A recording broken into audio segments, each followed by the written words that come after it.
Hello and shalom, brothers and sisters of Messiah Yeshua. Welcome back. I'm Jeremy, and this is Megalithic Angels, Before the Flood, the Fallen. So we're kind of continuing on with our angels and sons of God teaching that we did last time. I know I skipped last week. I was on vacation, but I'm back now. And so I wanted to continue with this. We're going to look at it more from the megalithic side and what we see in stone, and see if that compares to what we read in Scripture and so forth. And by no means am I a scholar or is any of this absolutely provable. This is just some things that I've been seeing over the years that I wanted to share with you guys and see what your thoughts might be on it.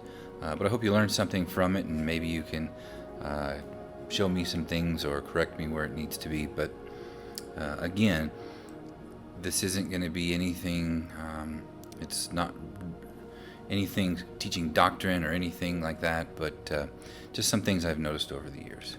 And those of you that aren't familiar, again, I do these teachings, the Megalithic series, because I believe that before there was a biblical flood, there was a Stone Age megalithic world. And this world was a civilization built in stone, buried by the biblical flood. This flood covered the whole Stone Age world in water, leaving behind rubble, debris, buried ruins, fossils, and mud as evidence for us that the Word of God is still true and accurate and relevant today. So as we see before the flood, there was a civilization worldwide around that was not just people running around in grass skirts, and it was destroyed by a flood because of the wickedness that was there and because of what we're going to talk about today. So with that said, let's get started. All right. Remember, again, Genesis 6:5, and you saw that the wickedness of man was great in the earth, and every imagination of the thoughts of his heart was only evil continually. And we talk about this over and over. Originally, God created man not to know evil, but he was eternal. He knew only good. And when they ate from the tree of knowledge of good and evil, giving Hasatan, or the adversary, authority over them and over this world, because evil entered the world and he is the authority over the evil, and his authority obviously is the Father, just as Yeshua is head of the church and the Father is head of Yeshua. So Yeshua and the adversary both have authority, Yeshua being the authority over those in the light, and the adversary being the authority over those that are still in darkness, that need to turn from darkness to light. All right, and so we're looking at things of this world and what happened in the past, because I believe it gives us evidence of the biblical narrative, not what we're seeing on TV today about ancient aliens and so forth. And some people will say that the Bible stole these ideas from these so-called deities and stories of demigods and so forth and false gods. But what some of the early church fathers talked about was that the stories of Moses went back well before these demigod things were ever around. It's just we don't have those copies of Moses and those manuscripts that date that far back. We have copies of them all the way up to about the 3rd century BC, before Yeshua even came. But the early church fathers in their day, they believed that the copies went way back before then and predated all these other stories, and they talk about that in several other things. But all right, and as we've looked at some of these books like Enoch and Jubilees and the Dead Sea Scrolls, in Jubilees it says that they were building with stone before the flood. And we've went through the scriptures and stuff that shows that Israel didn't build with stone; they built with mud brick when they were in Egypt, and they built the Tower of Babel. So Nimrod and his kingdom built with mud brick as well. They made brick for stone rather than stone. And so we see that in Jubilees, and also it continues and talks about they learned what was written on the stone, and it came from the watchers. And also in Jubilees, you see here that pre-flood, they carved those things on the rock. It was the teaching of the watchers. And they also observed the omens of the sun, moon, and stars as well. And then we learn that from Enoch, that these watchers, the sons of God, which we're going to look at the actual story from Enoch. We haven't looked at that yet. The first, the chapters, chapter 7 and so forth, of actually what took place when they came down. So far we've looked at the Watchers did come down. We looked at the Bible and Yeshua and Jude and Peter all mentioning and referencing this taking place, and also the Dead Sea Scrolls, early church fathers, Josephus, they all talk about this event happening. But today we think that that didn't really happen. The sons of God wasn't angels, it was righteous men and so forth. But that's not what they believed back then. They believed they were actual angels, and we looked at what angels were, that they are spirit, but they also can take on physical form. And we will one day be like the angels, and the Bible refers to those eternal beings, angels, as gods, and the scripture says that we will be gods, not that we're going to be God like the Father, but eternal, once again, like the angels and like Yeshua himself. But we looked at that. If you haven't seen that video, go back and look at the angels and sons of God teaching. We go through the scriptures that talk about that, because people seem to have there's such a break in religions today, and one of the things is because they don't believe that Yeshua was God and that he pre-existed. But all of these scriptures say that he did pre-exist. He was there in the beginning with the Father. All things were made by him and through him. Him and the Father in the beginning, when he said, "Let us make man in our image." People say, well, that us is the angels, or he's speaking just a certain poetic language. No, it's us, meaning the Father and the Son. And in the book of Enoch, it explains that it was them. Anyway, moving on from there. So in Enoch, again, here we see that these watchers that came down, that they had knowledge and mysteries that they showed to mankind that they weren't supposed to. And we're going to see some of that here in a minute. But it was worthless knowledge. It was knowledge about this earth, about the physical, not the eternal.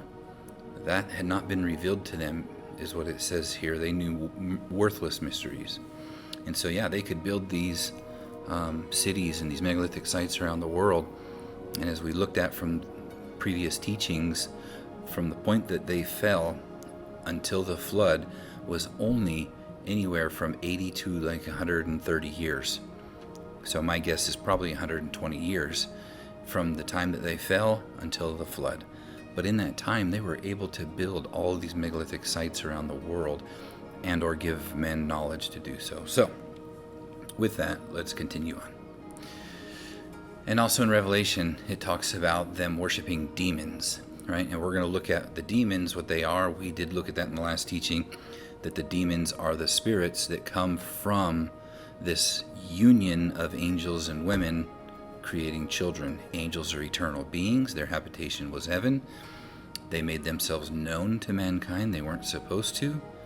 And they procreated with the physical mortal beings, which created what we call demon or Nephilim on the earth. And when the Nephilim were all destroyed, their spirits remained in the earth, and we'll go and see that here in a minute. We'll go back over that just for people that haven't watched the last video. All right, so the demons, we'll go into that a little bit more. All right, but what we want to talk about today is the fallen, these angels that fell.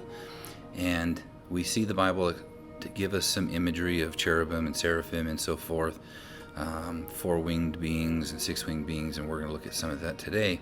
And we're going to see some of these things, are these what we're seeing here, these four-winged and six-winged beings? Or are they representations of them? Could these actually be fallen angels that came down, procreated with the women, and produced these Nephilim offspring? Could these two individuals that we're looking at here around this tree be that? Could they actually be images of fallen angels? And I know people will say, no, because that comes from Assyria and so forth. And real quick before we move on, there's a lot of people in Christianity that don't believe that the pyramids and many of these other structures were pre-flood, simply because many of them are made with limestone. And one of the evidences for the flood that Christianity uses today is that the limestone was all created by a worldwide flood, and it gives evidence for a worldwide flood. Where it can, yes. But we're assuming that there was no limestone before the flood. But the thing is there was water and seas that could have done these things. It was 1,656 years, and about 1,500 years before the angels even fell. So there was plenty of time for limestone to be created before then. And even then, how do we not know that the Father didn't create with limestone, that he made it already created, and they cut these things out? So just because we want to say that limestone is evidence for the flood, there's thousands of other evidences for the flood beside the limestone. And so many people hold so strong to that simply because the limestone, they believe, came after the flood rather than before. All right, so let's move on from there. All right, let's talk about when this all started. In Enoch 7:1 it says this: "It happened after the sons of men had multiplied in those days that daughters were born to them, elegant and beautiful. And when the watchers," these are the sons of heaven, sons of God, "beheld them, they became enamored of them, saying to each other, 'Come, let us select for ourselves women from the progeny of men, and let us beget children.'" So they wanted to have a family. They wanted to have children, like they saw men and women doing on earth. And from the last teaching, we'll go over it briefly again, but we see that the Father tells them that he created them to be eternal, and he didn't give them wives because they didn't need to procreate, but for men, because they had fallen, he gave them wives to continue the race. And it goes on in Enoch 7:3, it says, "Then their leader, Simjaza, said to them, 'I fear that you may perhaps be indisposed to the performance of this enterprise, and that I alone shall suffer for so grievous of a crime.' But they answered him and said, 'We all swear.' So they bound themselves with an oath. And it says, 'And bind ourselves by mutual execrations, that we will not change our intention, but execute our projected undertaking.'" So they're saying, we're all going to go down and do this. And they make an oath. And it goes on, "Then they swore all together, and all bound themselves by mutual execration. That whole number was 200, who descended upon Ardis, which is the top of Mount Hermon. That mountain where therefore was called Hermon, because they had sworn, they made their oath upon it, and bound themselves by mutual execrations." So this is when they make the oath to come down and do this thing. So what I find interesting, if you look at Mount Hermon today, this is the summit, looking in the middle of the screen, and all the way down to the south end, you can't see it right there, but there's actually a ski lift and a resort down there. But just next to Mount Hermon, where you see the UNDOF, that's the United Nations, I can't remember what the DOF stands for, disengage for something like that, where peacekeeping is basically what it is. But before that was there was an actual site, a megalithic site that was there, and it's all destroyed now, and there's some remnants of it, and we'll look at the pictures of it. But that's there now. And what was there before was a pillar that was set up by the Greeks, and on it was written in Greek, and it said if you look to the right, it says, "Warning, hence by order of the God, those who do not take the oath." And it goes on probably what the oath is about, but it's interesting here on Mount Hermon they found this that says, "By order of the God, those who do not take the oath." Right? And so here these angels are saying that this is where they took the oath and came down, was on Mount Hermon. And then this is a quote that says, "During the summer of 1934, Dr. Stuart Crawford and his writer, Reginald Haupt, led a small expedition in which we studied the ancient Baal shrines surrounding Mount Hermon. We located many ruins, and each case the shrine was so oriented When the priests and the devotees were at the altar, they faced the chief Baal sanctuary, or Qibla, located on the highest of the 3 peaks of Hermon. So up there, where this pillar was found, it's now in the British Museum, and you can go see it there still today, but they removed it from there. It was broke in 2 pieces, and the gentleman that did that explains that he broke it into 2 pieces to carry it down, and he took it to the British Museum, and it's there still today. But this is some of the oldest pictures of what you can see. Some megalithic stones all strewn about. Everything up there is destroyed, whatever was there. And here's another picture. And these are old, and you can't go there today again because of the UN, that disengagement observer force is up there, keeping the peace or whatever. And there's a whole bunch of satellites and so forth and everything else that's up there. And you can look up those pictures. You just go to YouTube and click on it, and it'll show you pictures of it. But here also it says that the temples of Mount Hermon, the area like the gentleman just talked about, are around 60 shrines. So there's 30 shrines, and they're all megalithic in nature. And it says, and temples that are dispersed around the slopes of Mount Hermon in Lebanon, Syria, and Palestine, or Israel. It says around 20 temples are dispersed in the Bekaa Valley, and all temples are mysteriously oriented to Qasr Antar, which is that spot that we were just looking at, the highest temple of the ancient world, sitting at 2,800 altitude, I think that's meters, at the summit of Jabal el Shaikh, or Hermon Mountain. And it talks about one of the temples that are there. But anyway, all of these 30 temples in that area were facing towards Mount Hermon, and 20 of them are in the Bekaa Valley, and I think that's Lebanon, because they're all dispersed through Lebanon, Syria, and Palestine, but they're all facing Mount Hermon. And I find that very interesting. And we're going to look at just a couple of these temples, and you're going to see.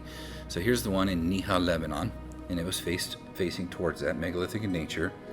But what you see here is it's Legoed back together. We don't know that this is how it looked, and you'll see that these are just they're stacked back on top of each other. They don't know how they were there. And here's some more. You can see missing pieces. They're kind of just stacked on top of each other. But at one time, this was very clean and very hard to produce. And here you can see down underneath some of these stones that are cut, the way that they're cut and how slick they are. And if I go back, you can see there's some of the striations that we've seen also all around the world. Some detailed cuttings into the rock. Now, what people will probably say is that these were all done by the Romans, and they very well could have been. But what you got to understand is even the experts themselves debate on whether or not the Romans actually built any of these, but they found them and stacked them all together. One in which we'll talk about here in a moment is the Nimrod fortress. Many people will say that it was done by the Romans or so forth or whatnot, but they don't actually know. Nobody knows who actually built it. And the same with many of these. There's no record, but a lot of them think that the Romans found them and used the stones that were there to Lego them back together and produce what we see today. But they didn't actually do all the cutting. Now they have cut some of the stones and carved them out, but did they do it all? There's thousands of these places around the Roman Empire. It's a lot of work. So here's some more pictures from Niha, Lebanon. And you can see the size of some of these stones off to the left, and the striations, again, that we see all over. And here you go. If you look at that staircase to the left, you can see the size of the stone. It's all one stone, and the rest of the stairs are cut out. I don't know if they were all one at one point and it was cut out of bedrock and they broke over the years. Not sure, but you can see the size of some of these, and they're no longer fitting together. But then you can also see the unfinished striations, because we see that all around the world, these striations where they cut them, but they don't get to finish it. Why? Well, I believe because there was a worldwide flood that destroyed them all. And so you can see here where they stacked the blocks together to the left that they don't fit where they put them, and they don't know where they went. They just put it all back together, try to make it look like something. And you can see to the right some of the artwork that's carved into the stone. And so I've talked about this before, but I believe that stuff to the right where those protuberances stick out of rocks, I believe it's an unfinished rock, and they were going to do something like you see to the right, and it was going to be some sort of a design like we've seen in Turkey and stuff, little birds they put.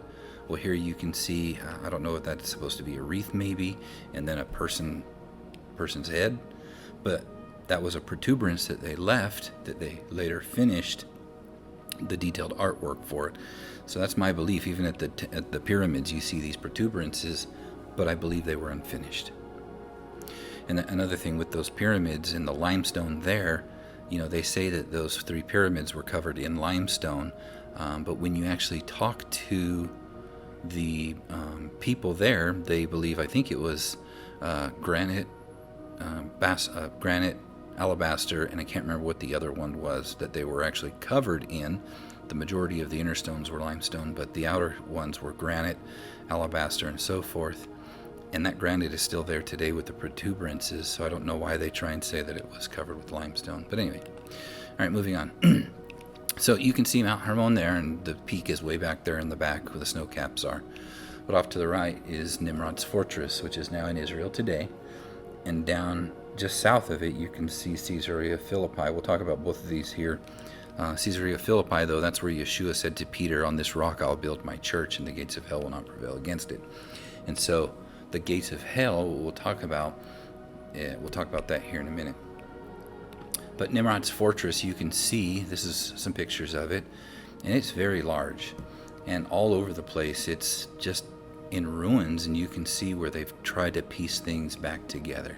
And again, they don't know who built it, and even when you look it up, it varies between different sites, different writers about the place on who actually built it. They don't really know, but they do know that the Islam came in and they renovated the place, and they wrote on rocks and stuff and carved in some Arabic writing there and so forth.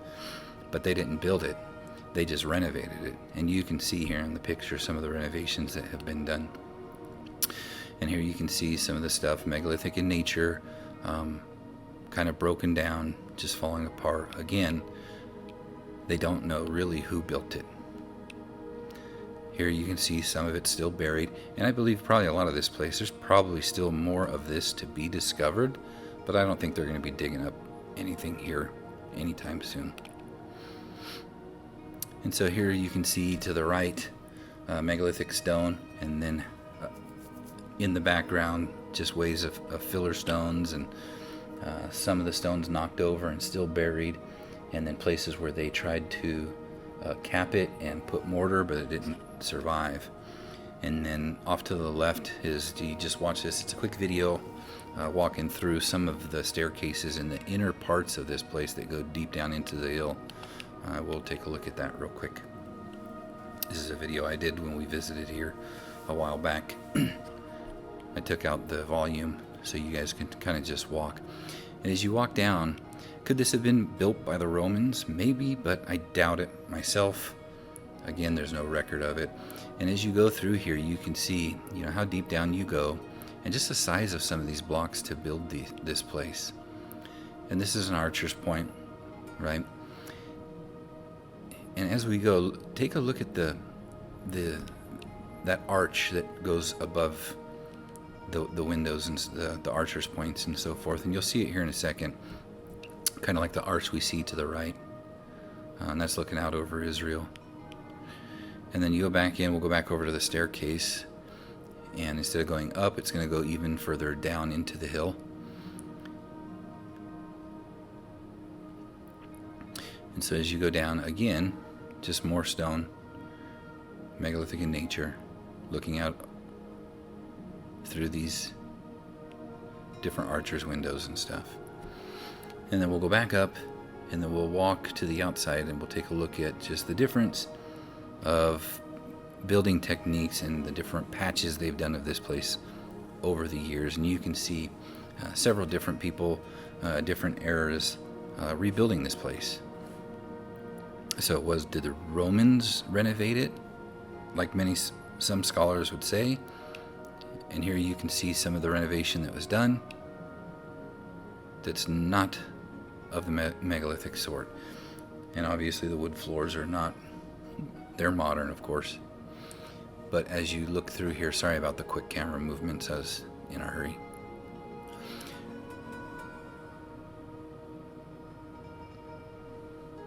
But here you see the stone with protuberances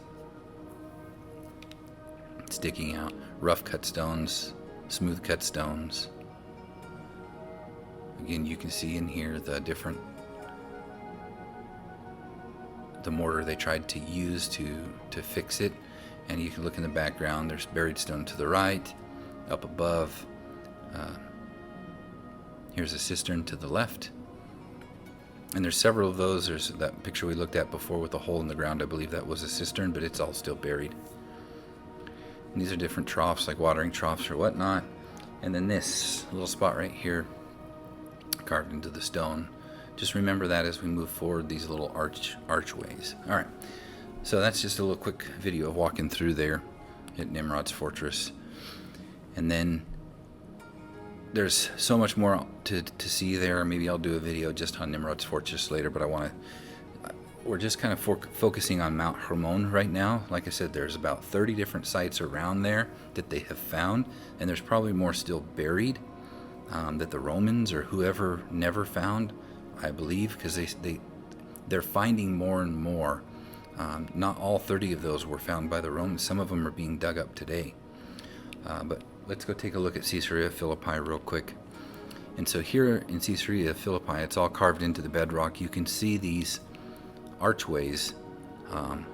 There's 3 of them, and you can also see the rock cut to the left, the bigger one. It's unfinished.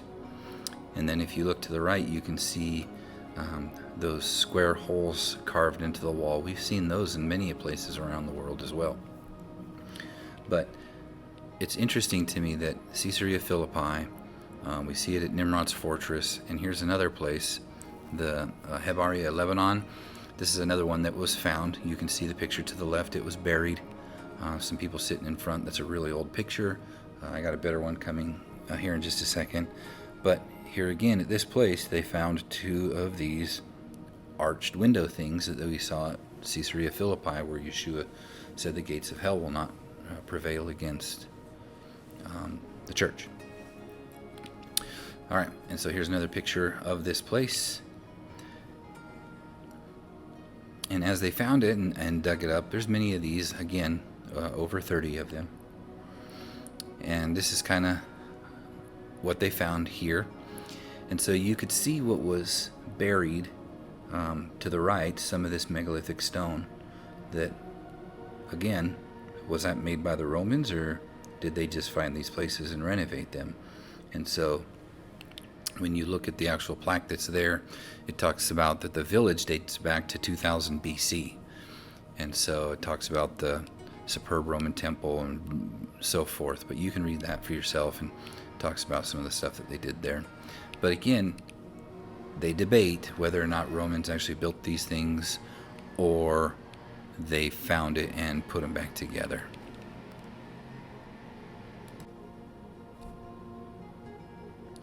All right, so back to the book of Enoch. But like I said, there's many of those other, you can look them up. Just if you want to Google temples of Mount Hermon, there's many of them, and you can find out all the names and go look at them. Maybe, like I said, I'll do a video of all of them someday, but it's very interesting, some of the things that you find there and what's found in Lebanon. All right, but continuing on in Enoch 7, so it says that these are the names of their chiefs, and it goes through their names, and the chiefs, there's 18 in all, and they were the chiefs. They were the prefects of the 200 angels. So there was 200 angels that fell, but there was 18 of them that were chiefs. So even among the angels, there's chiefs, right? Some people will talk about the cherubim and seraphim and different levels. And so we'll look at some of that as well here in a minute. Continuing on in Enoch 7:10, it says, "Then they took wives, each choosing for himself, whom they began to approach, and with whom they cohabitated," right? And we see from the New Testament where it talks about the angels that kept not their first habitation, or kept not their first estate, but left their own habitation to come down to this habitation, the earth. And it goes on, and it says, "Teaching them sorcery, incantations, and the divining of roots and trees. And the women conceiving brought forth giants," that word is Nephilim, "whose stature was each 300 cubits. These devoured all which the labor of men produced." So they ate up all the food because they were huge, until it became impossible to feed them, when they turned themselves against men in order to devour them, and began to injure birds, beasts, reptiles, and fishes, to eat their flesh one after another, and to drink their blood. Then the earth reproved the unrighteous. So they began to eat everything, and it goes on. Again, Yahweh said to Raphael, "Bind Azazel," so he was one of them. I skipped over his story, but he went on to teach them weapons of war and so forth. But we're not going to talk about Azazel right now. We're just kind of looking at the whole of all of the angels. But he has a special punishment for teaching them weapons of war and so forth. It says, "And Yahweh said to Raphael, Bind Azazel hand and foot, cast him into darkness, and opening the desert which is in Dudael, cast him in there, throw upon him hurled and pointed stones, covering him with darkness. There shall he remain forever, cover his face that he may not see the light, and in the great day of judgment let him be cast into the fire." Right? The lake of fire, which Yeshua says is prepared for the devil and his angels. And a lot of people tend to put Azazel as Hasatan, but I think they're two different. I think Azazel is one of the 200 fallen angels that are bound, and Hasatan right now is not bound. It goes on in Enoch 10:10, it says, "Restore the earth, which the angels," so now we know that it's not the sons of men, but it was the angels. And Enoch says these are the sons of heaven were angels, "which the angels have corrupted, and announce life to it, that I may revive it. All the sons of men shall not perish in consequence of every secret," right? Because they learned all the secrets of the physical earth. And that's probably why they were able to build the things that they built, "by which the watchers have destroyed, and which they have taught their offspring." Right? They taught their offspring. "All the earth has been corrupted by the effects of the teaching of Azazel. To him, therefore, ascribe the whole crime." So other people have issue with this too, because they say that, well, this book can't be true because all of sin was placed on Yeshua and his blood covered us. But this is talking about what happened pre-flood, and why that happened. That whole crime is all placed on Azazel. And in the New Testament, when it says Yeshua went down, right, when he died, he went into the earth, and he preached to the spirits that were in prison. Those are the angels, because we're going to read that they are the ones that are bound in prison, not the Nephilim, not the spirits of their children. They're on the earth. It goes on in Enoch 10:13, it says to Gabriel also Yahweh said, "Go to the bastards," these are the Nephilim, "to the reprobates, to the children of fornication, and destroy the children of fornication, the offspring of the watchers from among men." So both the children of fornication and the offspring of the watchers from among men. It says, "Bring them forth and excite them, one against another." And so I've shown you at many of these megalithic sites in India and so forth, there's pictures of these beings and these armies warring together against each other. And this is exactly what Enoch says, is they're going to excite one against another. And it says, let them perish by mutual slaughter. They're going to kill each other. For length of days shall not be theirs. So it's not the flood that's going to destroy these Nephilim. It's the war between each other that kills them all off. It goes on and says, they shall all entreat you, but their fathers shall not obtain their wishes respecting them. So he's saying that the angels are going to entreat him, Enoch, but they're not going to obtain their wishes. It says, for they shall hope for eternal life, and that they may live, each of them 500 years. And it goes on, to Michael likewise Yahweh said, go and announce this crime to Simjaza. So the other crime was to Azazel, and now this one is to Simjaza, who was the leader of all of them. It says, and to the others who are with him, who have been associated with women, that they might be polluted with their impurity. And when all the sons shall be slain, when they shall see the perdition of their beloved, bind them for 70 generations under the earth. So these angels, Simjaza and his angels, are bound for 70 generations under the earth. But not until they watched all of their sons, of their beloved ones, their perdition, right? So they had to watch them be killed. It says, even till the day of judgment and of consummation, until the judgment, the effect of which will last forever, will be completed. So they're going to be bound until the day of judgment, right? They're bound, but we're going to find that the Nephilim, the spirits from them, though they were killed, their spirits were able to remain in the earth. Because that spirit does not return to the Father, because the Father is spirit, but his spirit created the angels, which are spirit. The angel's spirit, produced with mortal women, produced the Nephilim. And when they died, their spirit does not return to the Father in heaven. It remains in the earth. But the spirits, the angels, are bound in the earth. It says, then shall they be taken away into the lowest depths of the fire in torments, and in confinement shall they be shut up forever, right? Because the everlasting fire was preserved for the devil and his angels.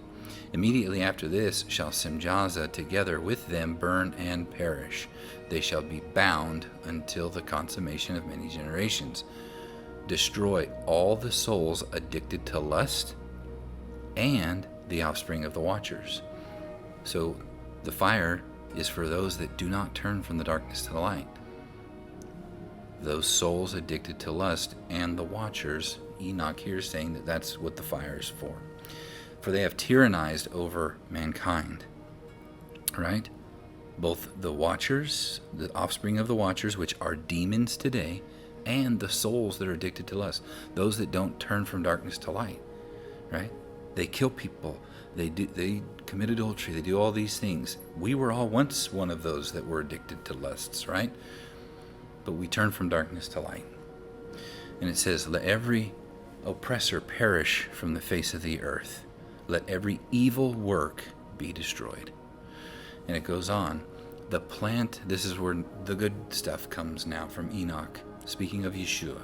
It says, the plant of righteousness and of rectitude, which means righteous, appear, and its produce become a blessing. Righteousness and rectitude shall be forever, planted with delight. And then shall all the Kodashim, the holy ones, give thanks, and live until they have begotten 1,000 children, while the whole period of their youth and their Shabbats shall be completed in peace. In those days all the earth shall be cultivated in righteousness. It shall be wholly planted with trees and filled with benediction. Every tree of delight shall be planted in it. In it shall vines be planted, and the vine which shall be planted in it shall yield fruit to satiety. Can't say that word. Every seed which shall be sown in it shall produce for 1 measure 1,000, and 1 measure of olives shall produce 10 presses of oil. Purify the earth from all oppression, from all injustice, from all crime, from all impiety. and from all the pollution which is committed upon it. Exterminate them from the earth. That's nothing new that we haven't read in the New Testament, that the lake of fire is for the devil and his angels. We see here for the fallen angels. We'll also see that it's for the perdition of the spirits of the Nephilim, but then all of those that don't turn from darkness to light. It goes on, then shall all the children of men be righteous, and all nations shall pay me divine honors and bless me, and all shall adore me. The earth shall be cleansed from all corruption, from every crime, from all punishment, from all suffering. Neither will I again send a deluge upon it from generation to generation forever. So that is what we read in Revelation. Also, it tells us that there's no more pain, no more sorrow, none of that. Evil is gone. The ruler of darkness is gone. Minds that know evil are gone. In Genesis, remember, it says this after they got cast out of the garden. It says, so he drove out man and placed at the east of the Garden of Eden cherubim and a flaming sword which turned every way to keep the way of the tree of life. So what are cherubim? In Ezekiel 1:5, we read this. It doesn't necessarily call them cherubim, but we're going to get a little bit more information about this later on in Revelation. It says, also out of the midst thereof came the likeness of 4 living creatures. So these are 4 living creatures. And this was their appearance. They had the likeness of a man. Okay, so they looked like a man. And everyone had 4 faces, and everyone had 4 wings. So they have 4 wings. And their feet were straight feet, and the soles of their feet were like the soles of a calf's foot. So, okay, they had calf's feet. 4 faces, 4 wings, and their feet were straight feet, and they looked like calf's feet. And they sparkled like the color of burnished brass. And they had the hands of a man under their wings. So they also have hands like man of their 4 sides. And they had their faces and their wings. And it continues, as for their likeness of their faces, they 4 had the faces of a man, and the face of a lion. And the right side they had 4, and had the face of an ox. On the left side, they 4 also had the face of an eagle. So they all had a face of a man, a lion, an ox, and an eagle. Now some people will say that all 4 of them had 4 faces. Some like to say that 4 each had one of these faces. I tend to lean that they had the 4 faces, how it reads, but I could be wrong, and we're going to see what some of the early church fathers thought about this as well. It goes on, thus were their faces, and their wings were stretched upward. 2 wings, 2 wings went upward, of every one were joined one to another, and 2 covered their bodies. So 2 went up, and 2 covered their bodies. So they used their wings as a covering, like a garment. Keep that in mind as we move forward, because it's kind of important. Alright, so this is what we'll typically see people doing. Here's a representation of what people think that looks like. Here's another one. And there's so many of them. And then in Revelation it goes on to expound upon these, and they might be different ones, but it says this, and round about the throne were 24 seats, and upon the seats I saw 24 elders, clothed in white raiment. So the elders had white raiment, and they had on their heads crowns of gold. So they were white with crowns of gold. And out of the throne proceeded lightnings and thunderings and voices. So around them was lightnings, thunderings, and voices. And there were 7 lamps and fire burning before the throne, which are the 7 spirits of God. And before the throne there was a sea of glass, like unto crystal, and in the midst of the throne, round about the throne, there were 4 beasts, full of eyes, before and behind. And the first beast was like a lion, and the second beast was like a calf. The third beast was the face of a man, and the fourth beast was like a flying eagle. So the same thing that we just read from Ezekiel, right? A lion, a calf, a man, and an eagle. But this one goes on, and it says, and the 4 beasts, each of them had 6 wings about them, and they were full of eyes within, and they rest not day and night, saying, Holy, holy, holy, Lord God Almighty, which was and is to come. So, with that, here's a picture, I believe, of Revelation and what he may have been seeing. So here, if you look in the middle, right, you have the 4 angels on the outside, and they have wings. But on the inside, you have, if you look at the stars, there's 24 of them if you count them. Then there's these 4 living creatures with these weird faces. And there's these wheels around them. And they have calves like feet like calves, if you look at it. So this is how they drew that depiction, right? And this was a mosaic that was found. And I know many people look at this for the calendar, and it is, I believe it is about the calendar, but they're also using this depiction for Ezekiel and Revelation, because it puts both of them together, right? Because Ezekiel has the thing about the feet with the calves' feet, and you can look, and that's kind of what it looks like.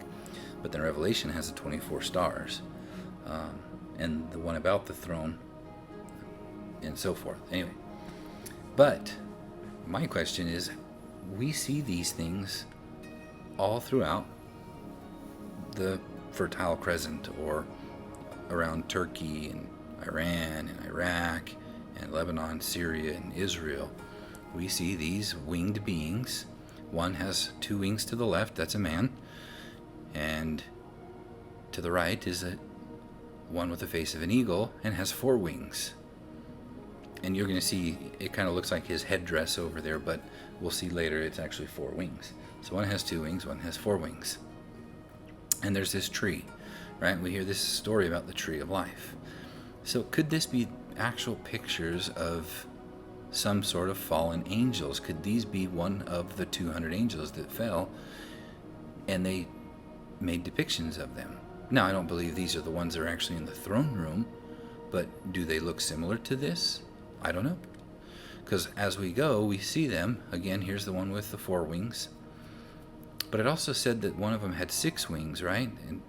And some of them had 2 wings, and they covered themselves. Well, you're going to see that some of them are covering themselves with their wings here in just a moment. Again, here's more pictures of these, and these were all found in Iraq. But we're going to look at some that were found in, there's Turkey and Syria and Iran and so forth. But these are all interesting to me, that it has to do with these beings in heaven coming down, and their wings. Some of them have wings, some of them do not. Here's a closer picture. And as you can see, what this guy, whatever he's wearing, has fringes, and it almost looks like feathers that he's wearing. But pay attention to the fringing and the border around the fringing. They all wear fringes, and there's a border around all of them. And so here's one off to the left. They found this one has 6 wings, again with fringing that's around his body and borders around the fringing, but has 6 wings. Off to the right, you have this other one that's completely covered in this garment that looks like a bunch of fringing, and he's completely covered. Again, same thing, completely covered, but this being is much larger than the others. And you can see under him these little whatever they are. Alright, so now here we have these 2 beings, and you can see they're covered with something, and something's hanging out from the middle. Is that part of their garment, or is that a wing that's hanging out beneath them? And the other one, there's one that has the head of a lion and the head of a man. Off to the right, you can see head of man, head of lion. Here's a closer look. The lion, you can see the same person. If I go back, there he is, but he has something covering his head. But where's his wings? Because right here's his wings. We see him with wings, and you'll see pictures of him with wings later. Here's one. These ones were found, I think this is I want to say this is either Turkey or Syria where they found these. Anyway, these seem to be just not as intricately detailed, maybe an earlier work of them, but you can see you have to the top left, you have the man with the wings. To the bottom left, you have the eagle man with the wings. And then in the middle on the bottom, you have the lion man with the wings. Same thing that we got from Ezekiel and we read from Revelation. Could these be beings that actually came down, angels that made themselves appear and made themselves into physical beings and procreated with women, creating Nephilim? And so here's a close-up real quick of some of the things that we're going to look at. And I want you to pay close attention to his ear. That's not an ear of a man, but that's an ear of like an ox. And if you look over here, you can also see his ear as well. He has wings, and his headdress. I want you to look at that. It's got these two shapes, but I think those are horns. And this gentleman, whatever he is an ox with wings. So here we have a man-like being that's an ox. We have men-like being that are eagles, men-like beings that are lions. But we don't find any other winged beings other than these. And I find that interesting, because all around the world we do find half man, half animal beings, but they're not winged like these ones. Like Ezekiel talks about and Revelation talks about these living creatures having 6 wings and 4 wings. And we've seen them with 6 wings and 4 wings. And here's another picture. The one on the left has the feet of an ox, but the one on the right has feet of, I don't know what kind of feet those are, of a bird or some sort. And then the one in the middle is just an older depiction, right? And you can see the square beard, wings, and horns. The one on the left has a set of 4 horns. The one on the right has a set of 6 horns, whatever the headdress is. Okay, and you can see we found those buried in Iraq. I've showed you those pictures. They were buried. Was it a worldwide flood or a local flood? You can see the handbag on the one to the left. We see that handbag all around the world. What it's for, we see it in India and in Mexico. Nobody knows. Again, there they are buried. And here is the man walking with 2 wings. So is this the same person that's able to take on different shapes? I don't know. There's not a lot of evidence, but it's just interesting to me that these match so much of what the Bible has to say about these things. And yeah, people will say, well, that's where they got their idea for the Bible, was here. I don't think so. I think that these may have been the beings that came down and procreated with the women, created these megalithic sites around the world, and they made monuments to themselves, and then they were all destroyed by a worldwide flood.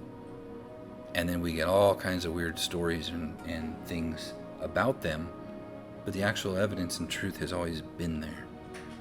And going back, you can see there's the one to the right. Sorry, I forgot to talk about that one. It's hard to see.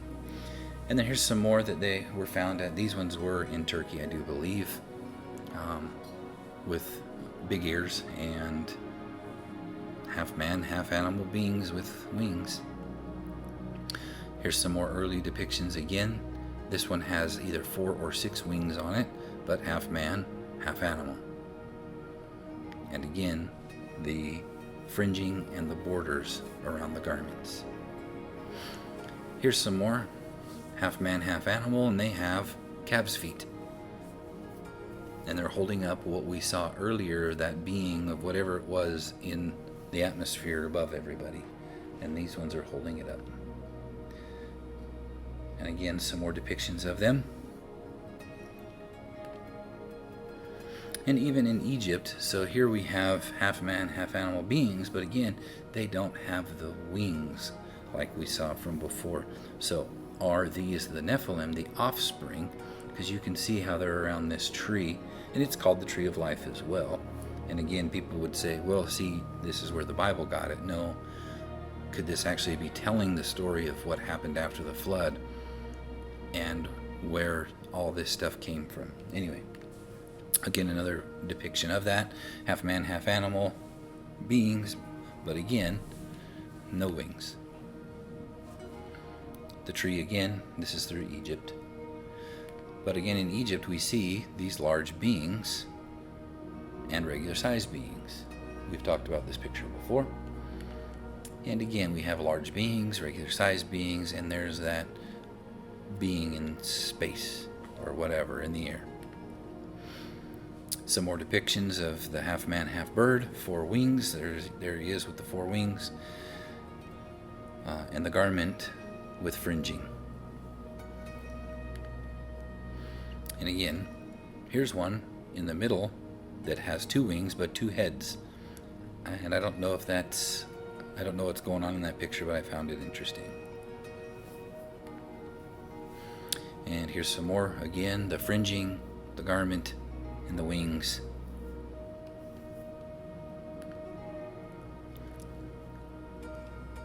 And again, I don't know what museum these are in. I can't remember. It might be the British, but maybe not. You can, and like I said before, you can go to some of these museums like the British Museum. If you enter the Street View on Google and place it on the British Museum, you can actually walk through every floor of the museum and look at everything that's in there. So I encourage you to do it. But if you look at the people that are wearing the garments, the fringing with the border, and you stand on top of these 2 beasts, and there's a regular sized human below him. Again, exactly what the Book of Enoch talks about. And here's some more depictions. And some more. So if these were just fanciful art, why do they make it so far around this area? And so many different depictions of them. Headdresses, no headdresses, half animal. Is it just art? I don't think so. Because all around the world, I chose just this area here with these beings because they're the winged ones. All around the world there's regular sized people, giants, half man, half animals, but you just don't see the winged beings like you do here. And they kind of match what Ezekiel and what we see in Ezekiel and what we see in Revelation. Again, I don't think these are those in particular, but could these have been heavenly beings that made themselves physical and procreated with the women? So, more pictures there. Though no wings here. And then last thing I want to talk about real quick is, again, we've seen this garment with the fringing and the border. And so I've often wondered, is this what the Bible was talking about to the sons of Israel when he told them to make fringing and put the border above the 4 corners? Not the tassels, but fringes above the hem of the garment and a blue border above it.